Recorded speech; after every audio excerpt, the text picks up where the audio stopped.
Toronto Metropolitan University professor Pam Palmater had some strong words for both Prime Minister Mark Carney and the Liberal government. I think the government has approached this entirely the wrong way, whether you're looking at it through a legal, economic, or social lens. I mean, this bill is clearly unconstitutional. I think it's violating a whole series of federal laws, including C-15, the United Nations Declaration on the Rights of Indigenous Peoples. At a press conference on Parliament Hill Friday, former Ontario NDP MP Charlie Angus also said the Prime Minister needs to do better.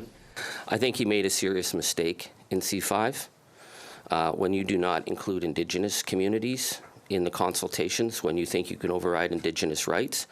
You're setting yourself up for failure. And I can tell you from coming and representing Treaty 9 for many years that the communities are not very pleased, and Mr. Carney is going to have to do better if he's going to do this in the long term.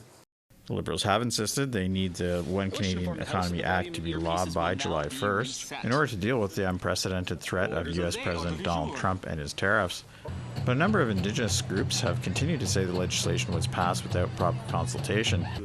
Manitoba Métis Federation President David Chartrand said his organization supports the law in principle, but they too have concerns. The issue I did have of needing more clarity was to ensure that consultation still must take place.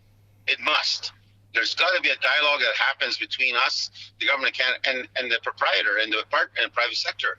So that's going to be something that we anticipate they promise to be working throughout the summer with us.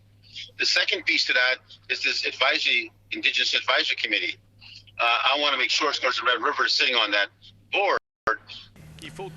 Carney has committed to full-day engagement sessions with Indigenous groups on the legislation, beginning with First Nations on July 17th. Fraser Needham, APTN National News, Ottawa.